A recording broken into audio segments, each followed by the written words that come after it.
Tundu Lissu ukimweka hapo na mimi tunafungua vifungu vyote na kanuni za sheria. Sheria za nchi, kanuni nazijua.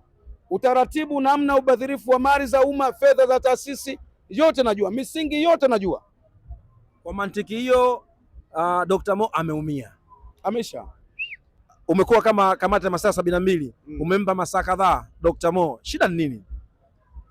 Yaani kweli Dr. Mohamed bwana, huyu ni mwenyekiti wa umoja wa mashabiki wa Simba na Yanga na virabu vingine.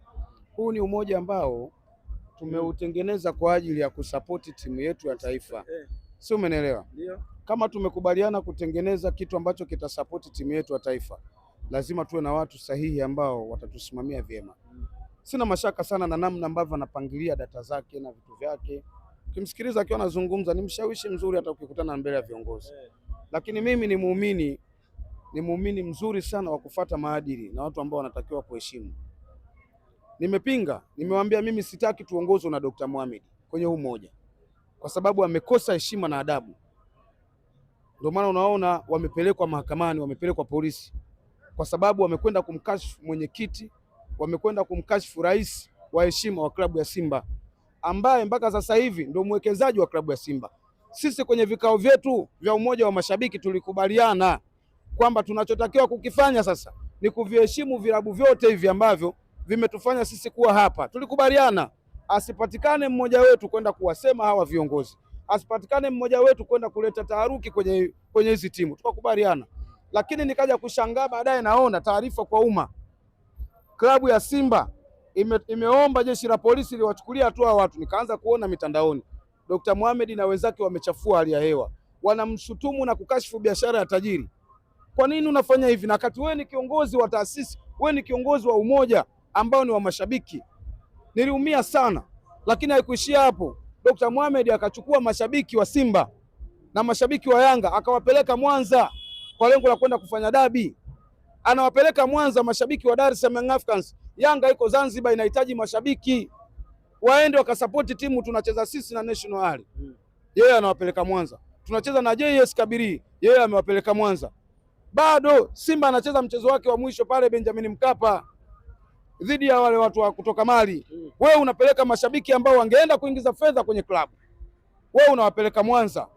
Ni matumizi mabovu ya uongozi. Kwa mimi niliwaambia, nampa Dr. Mohamed masaa 24 awe amejitokeza hadharani, amejiuzuru kwenye ile nafasi ya kuwa mwenyekiti wa Tanzania Sports Influencer. Vinginevyo asipokuwa yeye awe nani sa mwenyekiti? Kisugu? Sio Kisugu. Na natamani sana Kisugu angekuwepo kwenye ile kundi. Na hapo ndo nimeanza kuelewa kwa nini Kisugu, Agi Simba, wakina Mwalimu Yanga na wengine wote wale ambao unajua ni ma-influencers ambao wanaweza wakalipushi jambo kwenye timu ya taifa likaenda. Ndio naanza kuamini kwa nini waliamua kutoka. Dr. Mo manake ana matatizo. Dr. Mohamed anatakiwa kufanya marekebisho. Dr. Mohamed ameingia kashfa ya kumtukana Wallace Karia, unakumbuka? Simba anatoa sare 2-2. Wallace Karia anaingia vipi pale? Dr. Mohamed amewekwa sana lock up sana kwa sababu za kukashifu timu, kukashifu viongozi mbalimbali, kumtukana mwenyekiti wa klabu ambaye ni Mangungu mara nyingi sana. Sio, umeelewa? Press za kuleta taharuki mara kwa mara amekuwa analeta yeye. Kwa vitu kama hivi, kwanza unatakiwa ujitambue. Kiongozi ambaye sifa ya kiongozi kwanza ni kuwa na hekima na busara, lakini pia katika kuliendea jambo uwe una vitu. Ameshauriwa na Pasi Milioni anamshauri kama mshauri wa kundi. Anamwambia, bwana, hii press mnataka kwenda kuifanya usiifanye kwa maslahi ya kundi.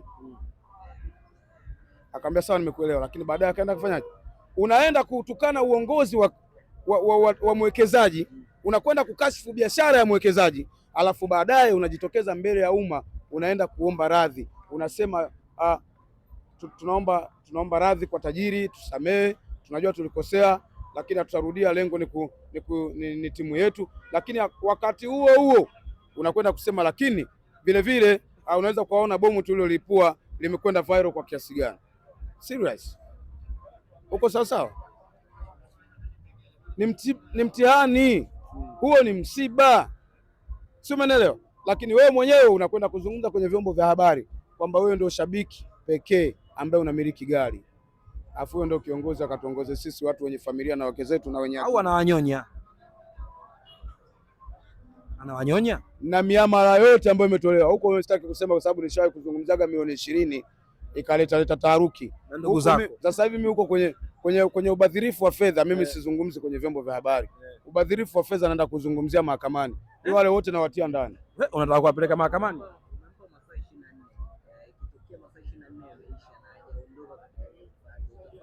Na kwenda mahakamani, sio tu mahakamani, na kwenda kila sehemu kwa ajili ya kuvunja ule umoja. Una evidence zozote ambazo? Zote ninazo. Sikiliza nikwambie ndugu yangu, mimi usinione hivi. Niliongea na Dr. Mohamed huku nimeshika simu yangu nikitaka kujua nazungumza nini. Nikamsikiliza maneno yake yote. Manake ulimrekodi. Nikaenda kuzungumza na JB 64 kama msemaji wa kundi. Kanipa yote. Nikaenda kuzungumza na katibu wa umoja huu ambaye ni Silva ambaye tunamuita official mume. Akanipa na kupa dodoso kidogo tu. Tumekwenda Dodoma. Tukakutana na waziri ofisi ya rais ambaye ni Ridhiwani. Katika kuzungumza naye baadhi ya vitu akatuahidi kutusapoti, sababu ni umoja ambao wengi waliupenda. Katika ahadi yake ya kutusapoti, basi tuliokuwa tumekwenda pale wengine tukarudi. Mimi nikauliza, Dokta, vipi? Kuna chochote kimetoka? Dokta akasema, nikamwambia bwana alituahidi bwana, akasema yule muuni tu hajatoa hata shilingi 100 bwana. Wakati mimi namrekodi ujue. Hajatoa hata shilingi 100. Nikakata simu. Nikampigia katibu wa umoja huu ambaye ndo katibu ndo engine ya kundi. Nikamwambia katibu, tulikuwa wote Dodoma.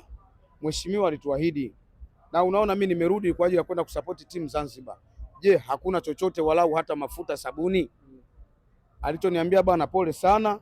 Fedha iliyotoka kutoka kwa mheshimiwa ni milioni 1. Nikamwambia una uhakika? Akaniambia milioni 1 imetoka, mimi nipo naiona hapa. Nikamwambia asante, nashukuru. Kwa hiyo akasema tumegawana yote kule, tumemaliza. Nikamwambia asante, nashukuru. Si umenielewa hapo? Maelezo ya katibu anasema tumepata milioni 1. Maelezo ya mwenyekiti anasema achana naye muuni ya kutoa hata shilingi 1. Kwa mbili imeisha. Sijamtia mtu jela hapo. Ushamtia jela. Na akamdhalilisha. Sasa hiyo nimekupa ni moja. Nazo karibia msafara wa watu vitu kama 10. Wale mpaka kwa Jairuti, nitafute kwa wakati wako. Mpaka mkataba wa kwa Jairuti watu wameingia kupitia taasisi hii na zimetoka milioni nyingi tu. Wajanja wamepita nazo. Kumbe wanapiga hela. Tafute kwa wakati wako, nimekwambia na data zote zao. Mimi napeleka mtu jela. Kwa hiyo hata ile Mangungu amepewa alitumwa. Kama Mo Dewji hajawaweka watu jela, mimi napeleka jela. Sio kila mtu. Mimi kwenye fedha, ukileta ubadhirifu wa fedha, mimi naruka na wewe. Umwachi mtu salama. Namtia ndani kwa sababu mimi unavyomuona Tundu Lissu alivyokuwa amejaa na sheria kwenye kichwa chake. Na mimi pia nina ujuzi wa sheria. Mimi nimesomea sheria. Kwa hiyo na Tundu Lissu mnakaa kitu kimoja. Tundu Lissu ukimweka hapo na mimi tunafungua vifungu vyote na kanuni za sheria. Sheria za nchi, kanuni nazijua. Utaratibu, namna ubadhirifu wa mali za umma, fedha za taasisi, yote najua. Misingi yote najua. Kwa mantiki hiyo Dr. Mo ameumia. Amesha. Sio yeye tu. Paka na wenzake. Bwana Kiziga, mimi nikushukuru sana ndugu yangu. Asante sana, nashukuru.